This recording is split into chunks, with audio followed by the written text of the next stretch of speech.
pemadam api berat. Artinya udah nggak bisa dibawa sama satu orang. Makanya dipermudah biasanya ada roda. Bisa satu orang didorong karena sudah di atas 20 kilo. Nah, maksudnya hari ini ya tujuannya semua harus bisa menggunakan yang namanya APAR. Paham ya? Karena bukan hanya security saja yang bertugas untuk menjaga keselamatan gedung ini dan keselamatan orang-orang di dalamnya. Kalau kebakaran ya ini bisa mengancam nyawa semua yang ada di dalam, betul ya? Jadi jangan pikir hanya security saja yang berkewajiban untuk menjaga keselamatan. Semuanya kita, semua yang ada di sini punya tanggung jawab untuk menjaga keselamatan, terutama kebakaran juga nih, ya. Artinya ketika ada api awal, nah ini api kebakaran awal, bukan jangan samakan udah kebakaran besar, bukan ya. Masih apinya masih kecil, baru masih awal-awal. Nah, kalau seumpamanya lewat housekeeping, lewat TR, mereka juga harus bisa memadamkan pakai APAR. Bukan hanya tugas tanggung jawabnya security atau engineering. Paham ya? Kenapa kita wajibkan supaya mereka kita semua bisa memadamkan api menggunakan APAR? Karena api kecil itu dalam waktu hitungan menit, kalau tidak cepat dipadamkan bisa cepat membesar ya. Nah itu makanya di setiap gedung-gedung itu harus semuanya manajemen yang terlibat semuanya harus bisa menggunakan APAR. Bisa dipahami ya? Nah, kenapa disebut APAR? APAR itu hanya fungsinya hanya untuk memadamkan api yang kecil, yaitu api awal. Kalau apinya sudah besar gimana? Masih pakai APAR nggak? Pakai hidran ya. Iya. Kalau nggak ada hidran gimana? Masih maksain pakai APAR? Jangan Pak, lari Pak. Ya. Nanti konyol nanti kamu tuh. Nggak bisa. Kalau sudah api sudah besar, harus pakai hidran. Kalau nggak ada ya keluar, minta bantuan. Kita kan nelpon damkar juga kan? Ya nggak? Nah, kemudian sebelum kita lebih membahas mengenai praktek, saya ingin memastikan bahwa semuanya harus bisa tahu dulu pengetahuan dasar mengenai api. Kita harus mengetahui dulu apa sih api itu. Api kan, ini kan kita ingin melawan api ya, kebakaran ya. Kita harus tahu biodata api dulu. Ya, musuh kita harus tahu biodatanya gimana. Supaya apa? Kita bisa mudah menemukan cara untuk melawan dengan efisien. Ya. Ada yang tahu segitiga api?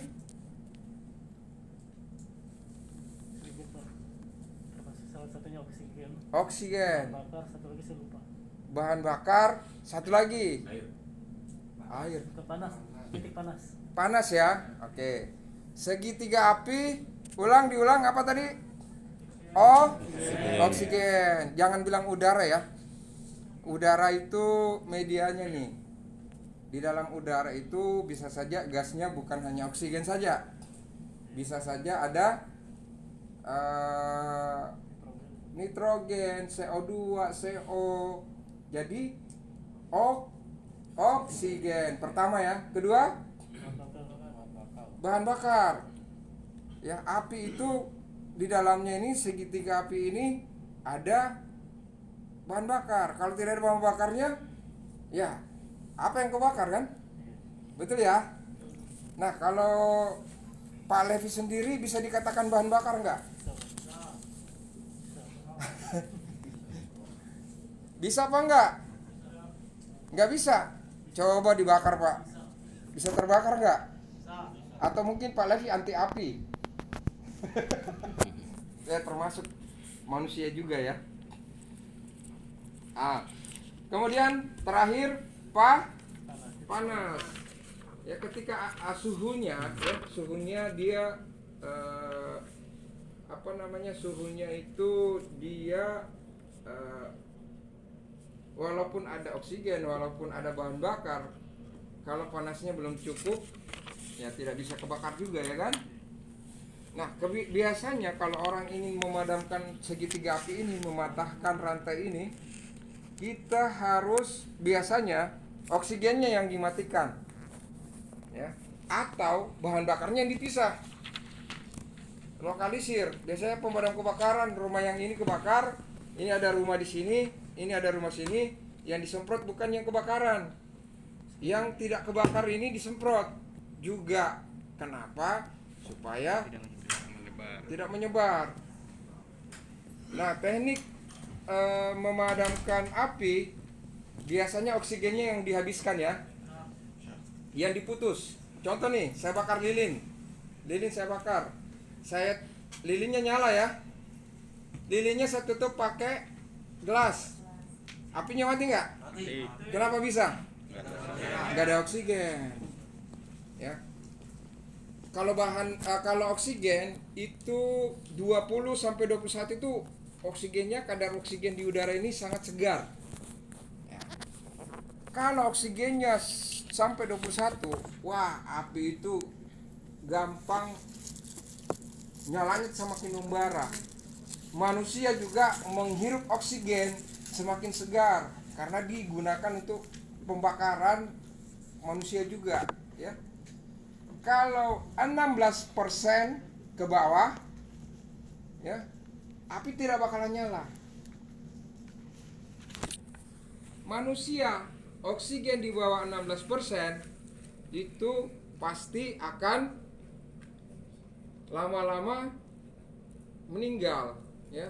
Tidak sadarkan diri dulu, kemudian bisa meninggal. Kenapa? Gak ada oksigen. Oksigen dibutuhkan ke otak, ya, ke aliran darah. Oksigen kurang ke otak, tidak sadarkan diri, lama-lama lewat, ya, 16%, ya.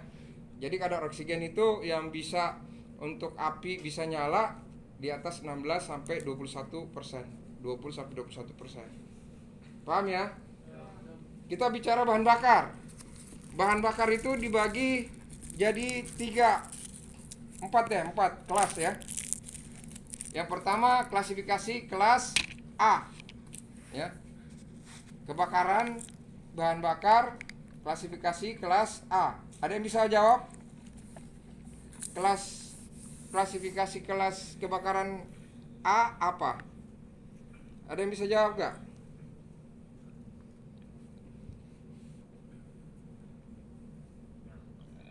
Padat, ya. Kebakaran bahan bakar yang kebakaran kelas A itu padat. Contohnya kayu, kertas, plastik, itu padat. Jadi kebakaran bahan bakarnya kita lihat, dia kelas apa nih? Oh, padat, Pak, padat. Iya. Apa itu? Kayu, kertas, ya, plastik. Pokoknya yang padat-padat. Kedua, klasifikasi kebakaran kelas B. Cair, ya. Tapi ngomong-ngomong, dananya udah cair belum? Belum, ya. Ya, mudah-mudahan cair, ya. Ya, nggak tahu dana apa itu kan. Yang penting cair aja. Kalau cair contohnya apa? Bensin. Tuh, apa lagi? Alkohol, ya, bisa, ya. Itu membakar ini organ hati, tenggorokan, ya kan. Bisa juga kebakar, ya. Terus apa lagi? Bahan kimia yang mudah, ya, yang mudah terbakar. Betul. Apalagi? Solar, bensin. Apalagi? Cat, thinner. Ya, jadi tolong kita lihat juga di sini, ya.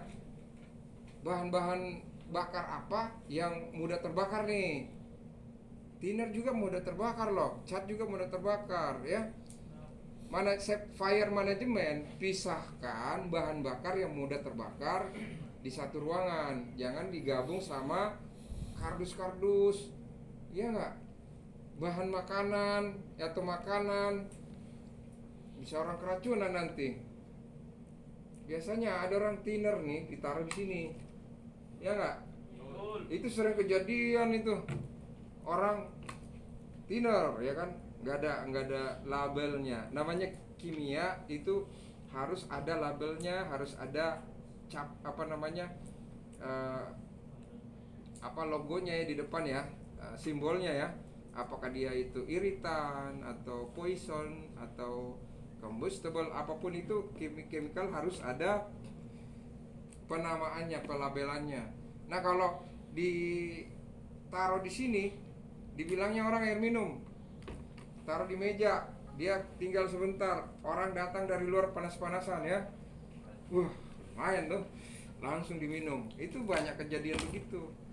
Atau ada bensin ataupun bahan kimia ditaruh di rak, ditaruh juga makanan di situ, bisa terkontaminasi ya, nggak bagus. Nah, tadi kayak kardus-kardus ditaruh di sama bensin.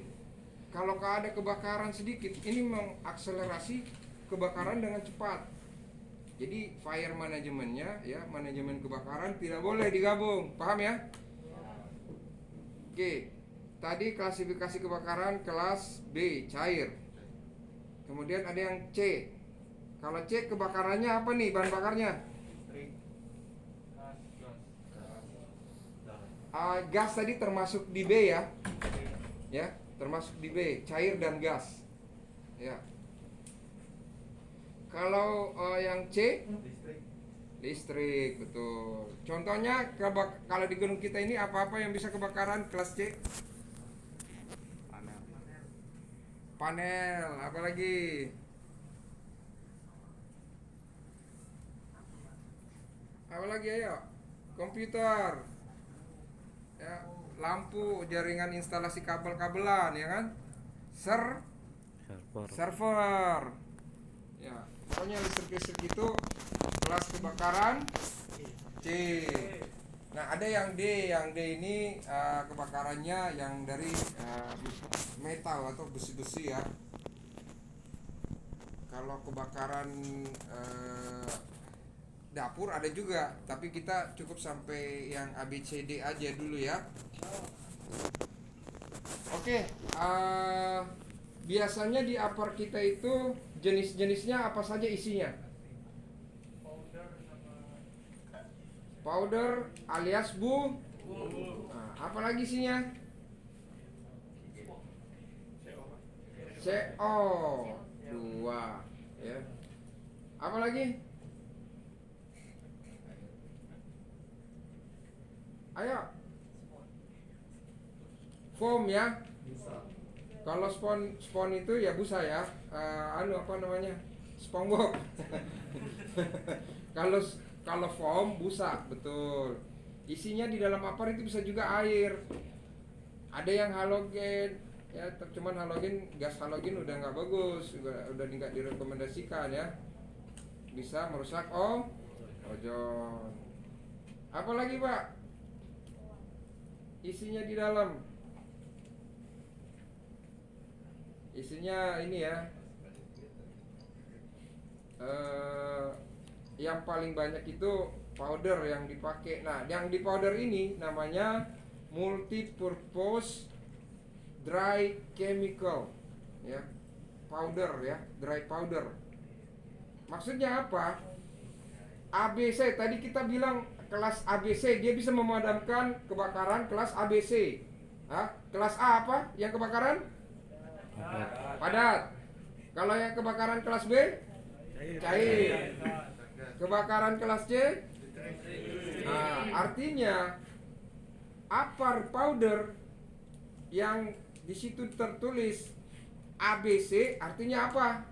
Bisa memadamkan kebakaran yang tadi ya, A, B, dan C. Paham ya? Bisa nggak dia listrik? Ya namanya C kan listrik, bisa kan? Nah, gitu. Bisa nggak dia kalau ada kebakaran bensin atau cat atau thinner, bisa nggak dipadamkan pakai apar powder? Bisa, karena dia bilang ABC multipurpose, ya. Tetapi kalau kebakaran listrik, dianjurkannya idealnya lebih baiknya memakai apar CO2. Kenapa? Karena kalau powder itu kan ada residu, ada ampasnya ya. Apa namanya itu, bubuknya. Kalau bubuknya itu bisa lengket, bisa merusak ya, terutama panel dan server ya. Jadi dianjurkan mending pakai CO2. Karena dia kan CO2 kan gas ya. Bisa dipakai memadamkan. Kok bisa padam dipakai CO2? Kenapa? Tadi prinsip segitiga api. Menurunkan kadar oksigen. Ya, menghilangkan. Jadi bahasa Inggrisnya apar itu apa sih? Ada yang tahu nggak? Apar-apar pisang atau apa? Fire extinguisher ya. Artinya apa fire extinguisher? Extinguish itu menghilangkan ya, mematikan ya. Nah, dia mematikan api dengan menghilangkan oksigen, memutus rantai segitiga api tadi. Paham ya? Oke, baik. Etone apa lagi ya? Tadi sudah klasifikasi kebakaran ya. Oke, baik. Ada apar nggak? Biar saya bisa tunjukkan apar, biar saya bisa jelaskan. Ambil di aja sini. di sini. Ambil satu. Nanti baru tanya ya. Saya jelasin dulu ya.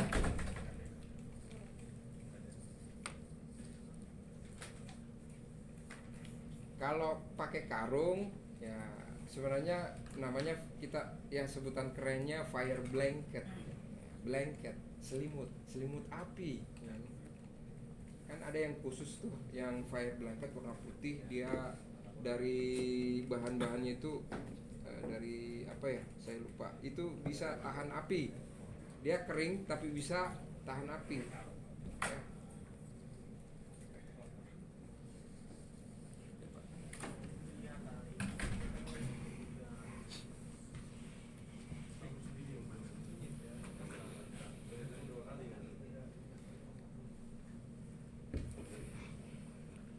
Oke, baik. Ini apa nih jenisnya? Powder ya.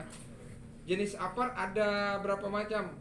Ada apa saja? Coba tadi ada powder, ada apa lagi? CO2, ada apa lagi? Foam atau busa, apa lagi? Air, ya, halogen, gas halogen, tapi jarang digunakan udah ya.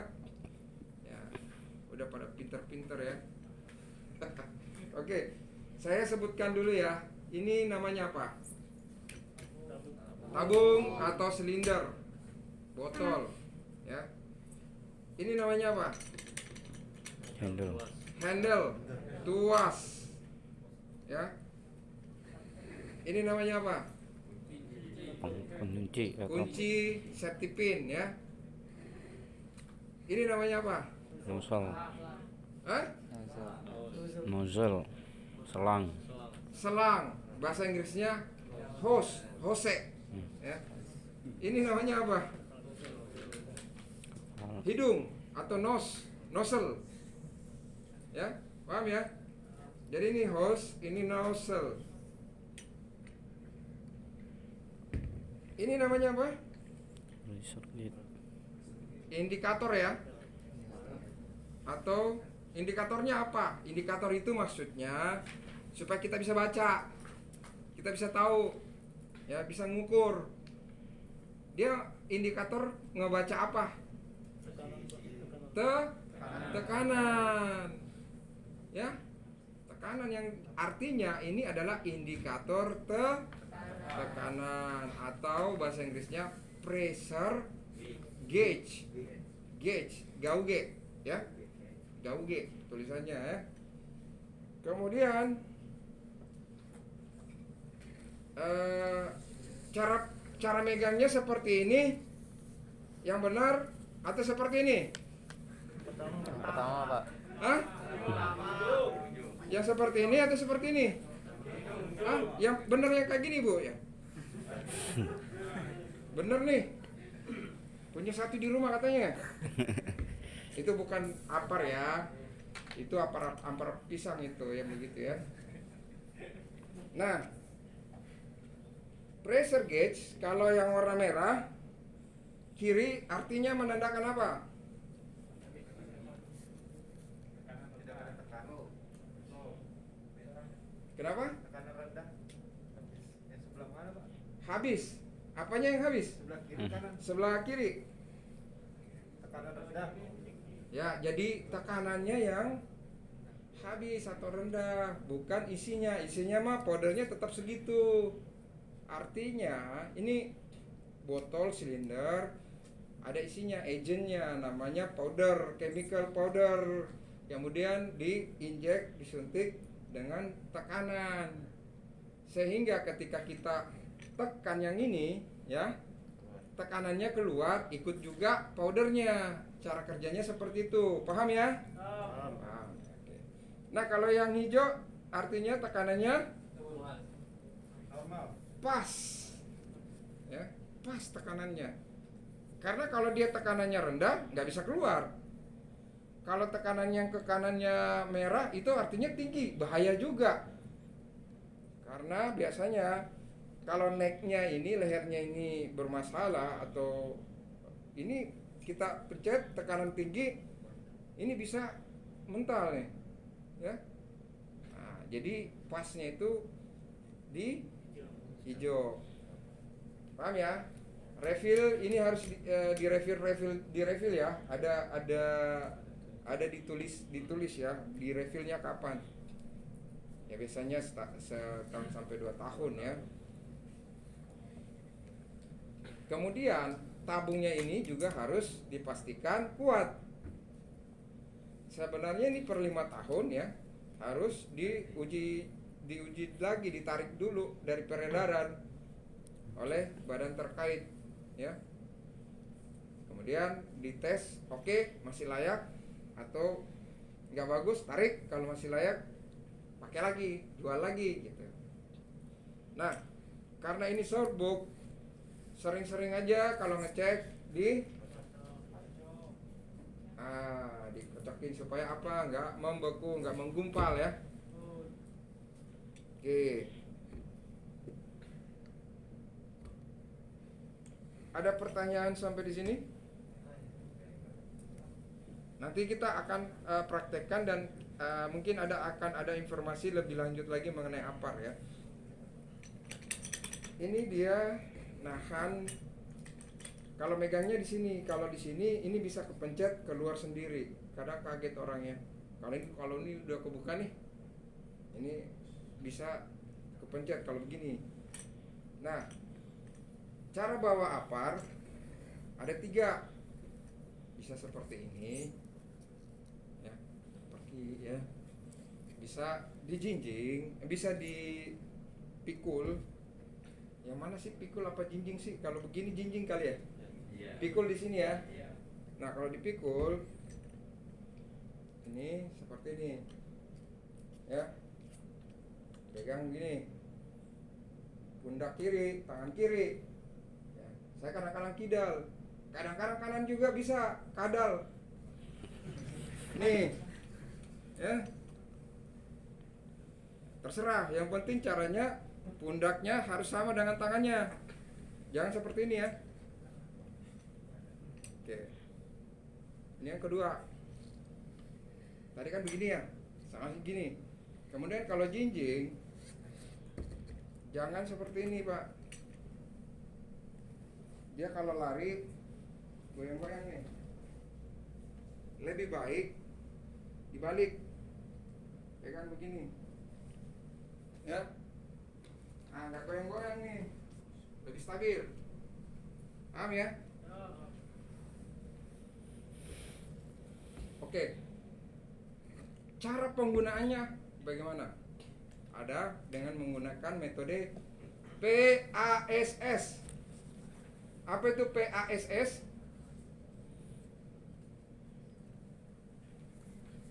Pull, P-nya pull, nggak ada yang namanya ipul kan? Pull artinya tarik. Artinya tarik apanya?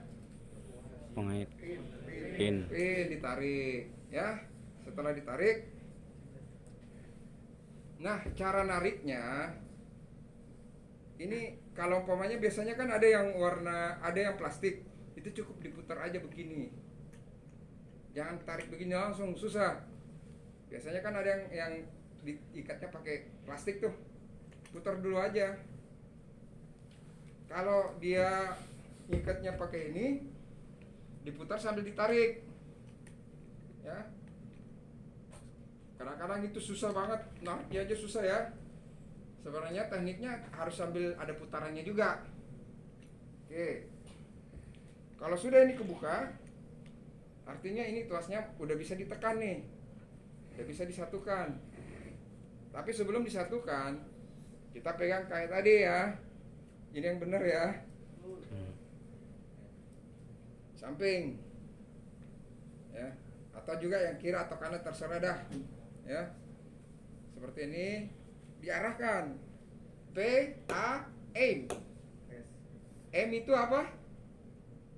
Arahkan, ya, ke sumber api.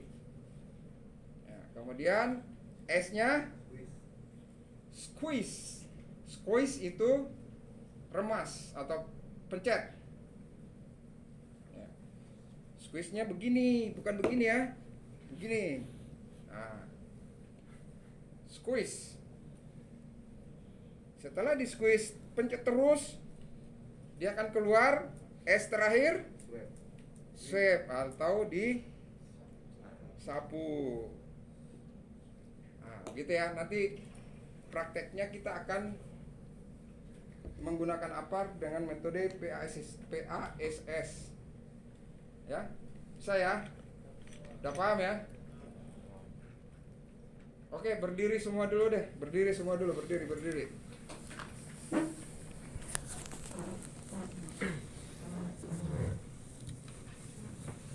Mungkin beberapa orang melihat apar ini sesuatu yang asing, ya. Kadang-kadang kalau nggak kenal, nggak sayang katanya. Nah, saya mau kalian sekarang berkenalan dulu sama yang namanya apar, ya. Getting familiarisasi ya.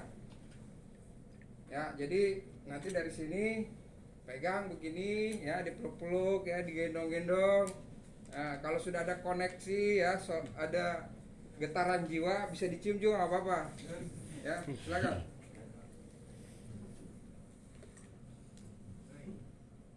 Wih.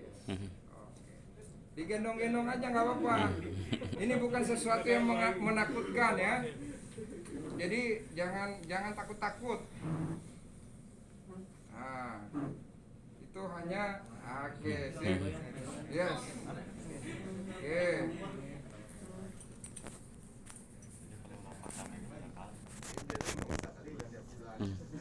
Setiap minggu. Awas keluar hamil itu aparnya Pak. Kalau apa mah jangan terlalu dibekep.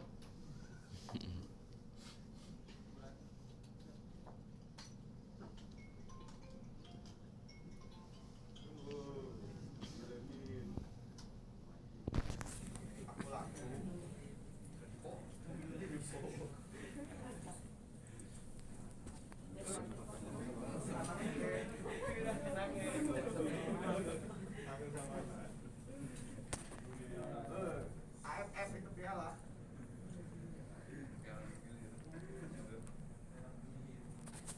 Ya, cepat-cepat. Ya.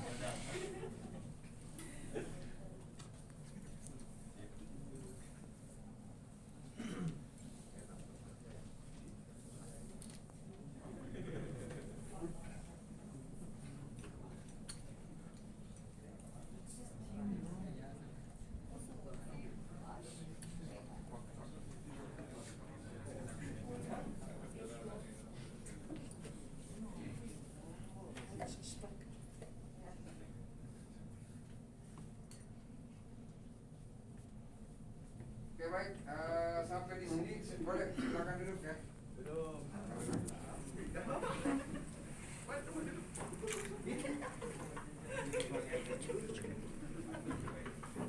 Oke, sampai di sini kita coba buka sesi tanya jawab. Silahkan. Ada yang mau ditanyakan, ada yang kurang jelas atau mau sharing yang seperti Pak Iko tadi sampaikan. Mungkin pernah ada pengalaman mengenai api. Atau ada di sini yang pernah berlatih debus, dibakar-bakar nggak kebakar, kita praktek sebentar. Bapaknya lupa dibawa lagi. Ayo bro, santai aja, jangan tegang-tegang ya, silakan. Dari TS Pak. Dari? TS Selesai Housekeeping. Oke, siapa namanya Pak? Hitam Yunas Pak. Pak Junas. Hitam Yunas. Oh ya, silakan Pak. Untuk jarak memadamkan api dari apar ke api itu berapa Pak jaraknya Pak? Bisa sampai 3 sampai 5 meter juga nggak apa-apa. Artinya ketika kita memadamkan, ya kalau tidak terlalu panas atau tidak mengembus ke kita, 3 meter juga bisa, nggak apa-apa. Ya. Tapi kalau seumpamanya anginnya kencang, ya, kita harus dari arah yang searah dengan arah angin. Jangan sampai kita melawan arah angin, paham ya? Kalau jaraknya 3 meter itu masih bisa kekena. Jadi idealnya 3 sampai 5 meter. Paham ya Pak ya? Paham Pak. Oke, baik. Bagus pertanyaannya yang lain. Dari security Pak, Boleh, silakan Pak. memadamkan api di tertentu, apakah harus memakai bahan tertentu yang apar itu? Apakah semua jenis apar bisa mematikan api tertentu? Contohnya di listrik Pak. Oke. Tadi yang ini ABC ya. Ya. Kalau seumpamanya contoh Yang listrik, bukan ABC misalkan. ya kita harus bisa Api lihat. tertentu ya. Harus kita bisa lihat apa sih yang kebakar. Listrik umpama Pak. Nah, listrik. Kalau kelas kebakaran A, kayu, kertas, plastik. Kalau kebakaran bisa pakai air nggak? Kalau kayu bisa. Bisa kan? Ya. Ya kita harus melihat juga yang kebakaran apa nih. Kalau listrik kita siram air, ntar kita kesetrum lagi. Berarti apar ini harus ada yang tertentu Pak, gitu ya. Betul. Harus ada jenisnya sendiri ya. Kita sesuaikan dengan bahan bakar, klasifikasinya apa dia. Kalau listrik bisa Pak ya. Contoh server nih, listrik ya, pakai apar ini bisa padam nggak api? Bisa ABC kan. Cuma ketika dia sudah padam, serbuknya masuk ke dalam komponen listrik server itu mahal, ratusan bisa miliaran ya. Yang sebenarnya kalau dia pakai CO2, apinya mati, servernya masih bisa dipakai. Tapi karena dia pakainya powder, apinya memang mati, tapi bisa merusak servernya sendiri, nggak bisa dipakai lagi karena lengket di dalam. Biasanya engineering matikan dulu semua power. Kalau sudah terlanjur disemprot ini, diisep dulu, divakum dulu, dibersihin dulu, baru hidupin powernya ya. Oke Pak, makasih Pak Security. Yang lain? Apar jenis powder ini bisa memadamkan api di bagian atas. Contoh misalkan kayak AC. Nah, terus jangkauannya itu sampai berapa meter? Ini jangkauannya lumayan ya, ke atas ya. Saya pernah ada sharing pengalaman ya. Gak masalah Pak, asal dia bisa kejangkau, gak masalah. Cuma hati-hati, karena ini serbuk, ini akan turun ke pernafasan sama mata ya. Berarti disarankan menggunakan apar jenis? Nggak apa-apa. Kalau memang masih terjangkau pakai aja. Ya karena ini bisa jangkauannya bisa sampai 5 meter sampai 7 meter bisa Pak. Ya. Lumayan jauh. Cuman kalau kita nyemprot ke atas bisa jatuh ke terhirup lebih gampang. Saya pernah ada kejadian dari pest control Pak ya. Iya benar. Oh Bapak udah berapa nyawa Pak melayang di tangan Bapak Pak. Pembunuh bayar. Pembunuh assassin Pak. Pest control berapa nyawa kecoa, semut, tikus yang sudah mati di tangan Bapak ya. Nah ini gak apa-apa Pak, ini kita Penuh dosa Pak. dia Hayabuset, dia Hayabuset. Saya ngambil Pak. Jadi ini ya hyper ya. Oke, saya pernah ada sharing kejadian di salah satu kayak pusat belanja baju ya, retail ya. Itu kebakaran. Tapi di gedung yang baru mau dibuat, persiapkan untuk gedung baru. Benar Pak, yang kebakar itu di atap. Yang kacaunya di awal, hidrannya pas mau nembak kosong Pak reservoirnya, makanya pastikan harus selalu dites ya, airnya ada, hidranya harus sering dicek juga, bisa keluar gitu ya, karena jangan sampai ya kita nggak minta ada apa-apa harus pakai hidran, pas disemprot nggak bisa, sama kayak kemarin tuh saya pernah kejadian di Bandung tuh ya. Saya investigasi sih yang kejadiannya ya orang situ. Nah setelah kejadian baru saya ke sana. Kemudian karena yang itu kebakaran di atas Pak, aluminium foil ya, yang ada cuman apar juga bisa memadamkan. Tapi setelah itu ya personil security Pak yang memadamkan ya, kita kasih penghargaan, responnya bagus ya, bisa memberikan kebakaran lebih parah, kerugian bisa ya. Cuman kasihan di foto itu dia udah kayak topeng monyet ya, bubuk ginian semua Pak. Terus saya tanya keluhannya apa? Aduh Pak, nggak mau nafasnya Pak, karena dia ada berapa botol dia semprot, ada belasan Pak ya. Nah itu bisa Pak, yang penting kalau nyampe, tapi kategorinya apinya masih kecil, api awal, paham ya? Kalau besar jangan Pak, lari Pak pakai hidran. Gitu Pak Asasin. Wah ntar gue diciduk lagi keluar nih. Ya, ini trainernya nih, koplak nih, gue ciduk nih. Gue ulti satu kali rata lo jadi abu katanya. Oke, ada lagi? Masih berapa lama? 5 menit lagi ya. Oke, masih ada 5 menit. Silakan ada yang mau nanya atau sharing pengalaman?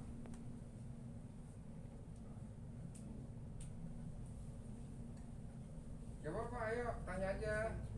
Jangan malu-malu. Pak, engineering Pak. Yes. Kalau misalkan tekanan normal terus segelnya masih utuh, pas kita pakai terus nggak keluar, itu biasanya apa ya Pak?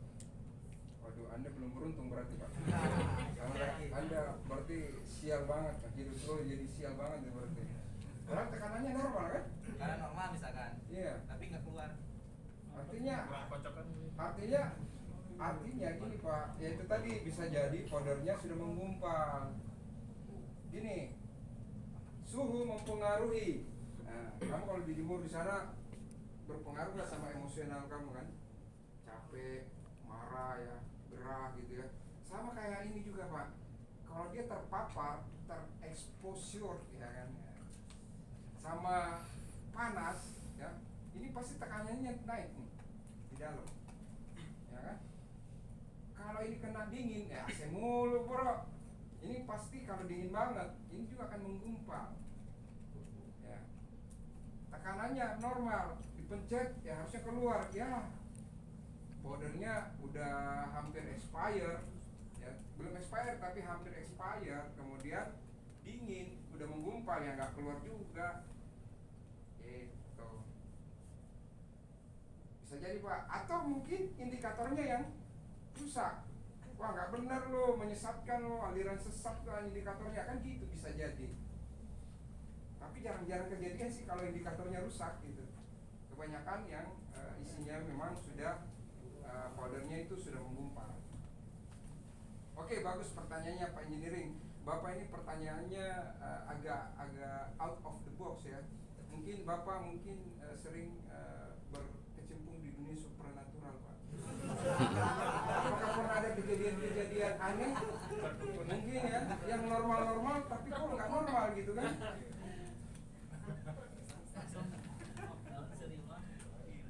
Yang lain tadi sudah ya, engineering, security, housekeeping, Bapak assassin pest control.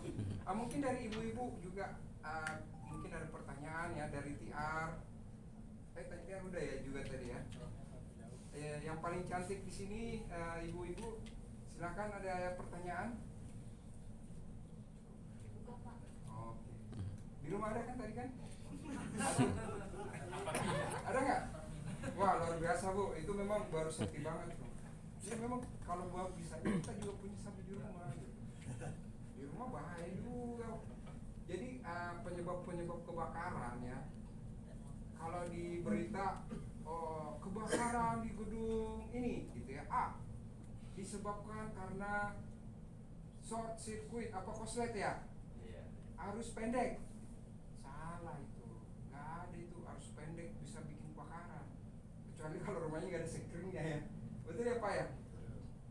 Yang sering bikin kebakaran karena adanya koneksi yang longgar ya, yang kendor. Contoh nih colokannya, ini ibu-ibu harus paham nih. Kalau umpamanya kita colok ya, itu dipastikan harus ngepas. Kalau dia longgar begini, listriknya ada emang, ya. Tapi yang longgar ini lama kelamaan akan menimbulkan panas. Nah panas inilah sebenarnya yang bikin kebakaran, ya. Apalagi kabelnya nggak standar, colokannya nggak standar colokannya, dia nggak ngepas, dia longgar-longgar. Jangan dibiarin lama-lama. Masih mending kalau dia pas meleleh, ya ada orang, dia langsung cabut. Itu nggak nurunin sekring, nggak korslet, belum. Kalau nggak ada orang, kabelnya meleleh, ya, plastiknya meleleh, itu di sampingnya ada kertas, udah kebakaran. Nah itu yang sering menjadi penyebab kebakaran. Nah ini bapak-bapak cek lagi lah di rumah ya. Kalau beli stop kontak, kabel-kabel juga jangan yang murah-murah yang 10.003. Rawan bro, kebakaran, waduh, ya lebih rugi lagi. Nah terus kalau ada par di rumah ya mantap banget tuh, ya, bisa, tapi mahal juga ya. Beli yang itu tuh yang bola tuh. Jadi kalau dia kena api, bola itu sendiri langsung bongkar sendiri, nggak perlu disemprot sama orang, gitu kan. Oke baik, mungkin sudah waktunya ya Pak ya, Pak Levi, kita akan praktek yang pertama itu menggunakan fire blanket, karung basah, kemudian menggunakan apar. Tolong pastikan tim yang di area nanti praktek, ketika kita bermain api kita harus siap-siap juga